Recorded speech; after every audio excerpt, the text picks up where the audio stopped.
Hello, my topic is Need and Significance of Rules of Interpretation. Before going forward, it is necessary to understand what is interpretation. Interpretation is derived from a Latin word interpretare, which means to explain. In legal sense, it means to find the correct meaning of the law. We know that there are three organs of state: legislature, executive, and judiciary. The lawmaking part is given to the legislature, but the language that is used in drafting of statutes is different from what is used in common parlance. That is why it is the duty of the court to interpret what is written in the statutes by applying certain rules. One of the famous legal jurists, that is Salmond, has given the definition of what is interpretation. Interpretation is the process by which the courts seeks to ascertain the meaning of legislation through the medium of authoritative form in which it is expressed. Thus, it is the duty of the court to explain and find out the real meaning of a particular statute, so that the law that is applied is correctly applied and no party suffers. It is important to understand what are the rules of interpretation. Uh, the courts are the courts cannot apply the law given in the statute arbitrarily. They have to find out the correct meaning that is given by particular by the words and phrases that are used in the provision. Thus, a uniformity is to be maintained while interpreting or finding out the meaning. This uniformity is reached by applying certain principles and rules which are developed over a period of time. These principles are applied when the intention of the legislature is not clear, or when there is certain ambiguity or uncertainty, or when there are more than one meaning possible of a particular provision.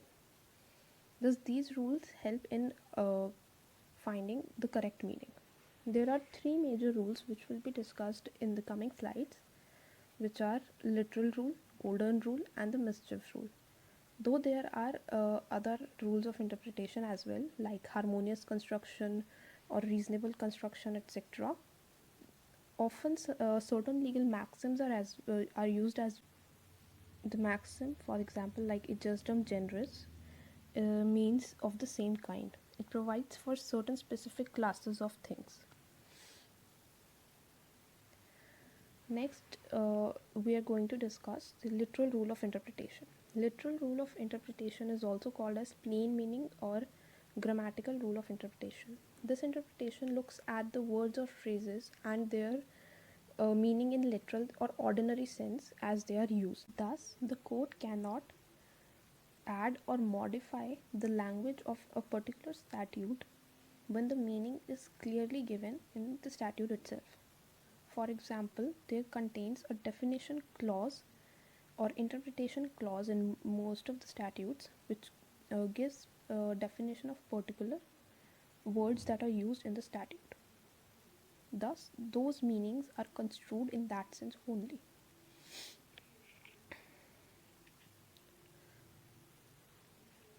Now, the question arises, what is the need and significance of the literal rule of interpretation? This rule is used when the law is clear and unambiguous. This means that when the statute clearly provides for the meaning of the words that are used in the statute, then the court does not have to give a different meaning or modify the meaning according to the need.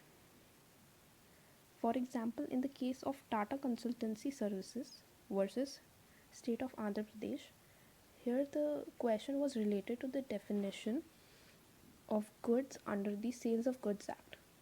The court said that the definition is clear and broad enough to include different aspects, and thus the court will not search for ambiguity or uncertainty in the definition when the clarity is already given. Second, when the intention of the legislature is clear from the words used. When the words used are clear, then there will be no need to go beyond those words, but only to construe them in the literal sense. For example, there are certain technical words which might be used, but they will be given ordinary meaning as they are used in that particular field. Third, the first step towards interpretation by the courts. Literal rule is the very first step that is used while interpreting a particular statute, because it looks at the actual words that are used by the legislature itself. Fourth, courts cannot rewrite the law. Uh, this means that the courts does not have power to rewrite the law, but only to make certain changes when uh, any ambiguity or lacuna exist in the statute. In the case, for example, Madan Lal versus sugar mills, the court has said that the court won't rewrite the law because this power is given to the legislature itself and not the courts. Courts only have to interpret the law which uh, which is given by the legislature and to apply them in particular situation. This case was related to the word capital under Companies Act. Lastly, court gives effect to the words in the legislature. Next is the golden rule of interpretation. Golden rule of interpretation is used when sometimes the literal meaning of the words that are used might produce uh, some uncertain results or ambiguity or absurdity. They might not be clear, or they might produce a too narrow or too wide result. In such a case, the courts can modify the text that is given in the legislature, in the statute, to remove such defect and to make it in consonance with the objective of the uh, complete text. Thus, this rule gives power to the court to modify the language of the text and to bring it in conformity with the other provisions or the statute. It remove any hardship or uncertainty that might be faced because of the meaning through literal words, which is not correct. In an important case of Tirath Singh versus Bachatar Singh, the issue was related to the issue of notice to the parties, to the new parties. The court said that under Representation of People's Act, the court said that the literal rule would require to give notice to all the parties. But through golden rule of interpretation, it was held that the notice should be given to the parties, to the non-parties only, as these are the new parties which are added. The literal rule would produce an absurd effect and would lead to wastage of time as well, and this was not definitely not the intention of the legislature. Thus, the court modified the language in this case. Now, the next part is the need and significance of golden rule of interpretation. Significance of golden rule of interpretation is, first, it removes absurdity, inconvenience, or injustice which is caused by the meaning.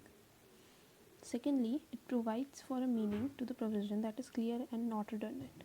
For example, in the leading case of Lee versus Knapp, the provision provided that after an accident, the accused has to stop. So the accused stopped for a while and then moved away, and then ran away. By the literal rule, it would lead to absurdity since the accused stopped as is given. But the court said that the golden rule will be applied here and the language will be modified to mean that the accused has to stop for a reasonable period of time, which was not there.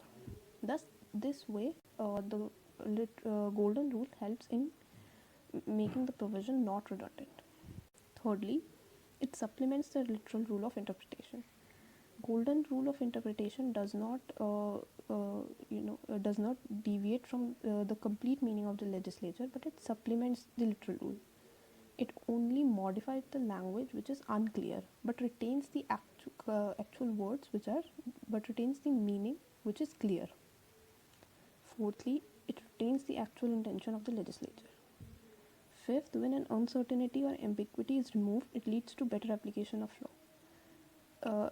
In this regard, if a particular provision is not clear, it will be the parties who will ultimately suffer, and there will be no administration of justice because of applying a wrong law. Thus, it leads to better justice. Rule is mischief rule of interpretation. Mischief rule of interpretation means to look at the history of a particular legislation or the purpose of a particular legislation as to why this legislation was brought in the first place. This rule was developed through the famous case of Hayden's, which is a UK judgment. In this case, four things were seen by the court while applying mischief rule. Firstly, what was the law before? As to this particular legislation which is in question, what was the common law that existed before this law came into place? Secondly, what was the mischief or defect in the earlier law? This is necessary to understand as to what aspect the earlier law lacked and why was this new law brought. Even if there was no law before, what was the common law that existed, the general practice which was there, and why the need for a particular law was there. Thirdly, what was the remedy sought? Because of the lacuna that existed earlier, what was the remedy that the parliament or the lawmaking body wanted to seek? Fourthly, what was the true reason for the remedy? In India, this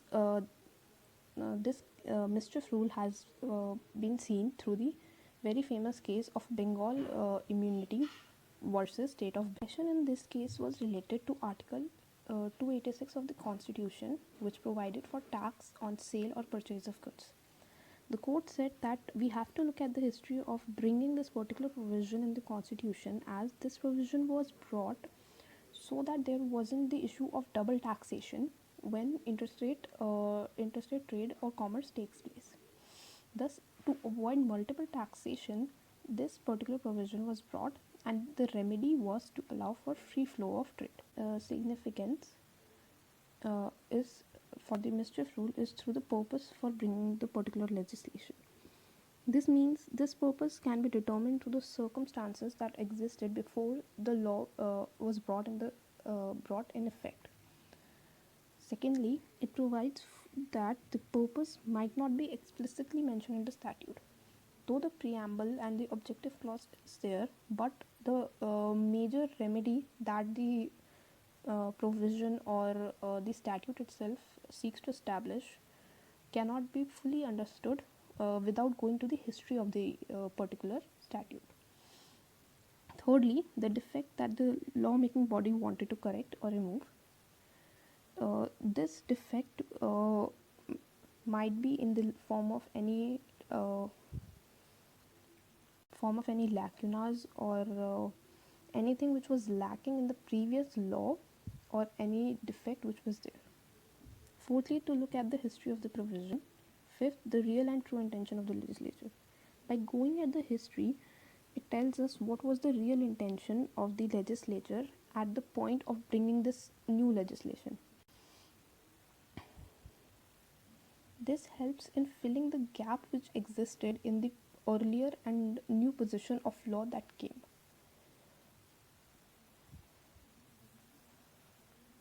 Thus, it can be concluded that interpretation is a very important part of legal aspect, which helps the courts in interpreting a particular statute.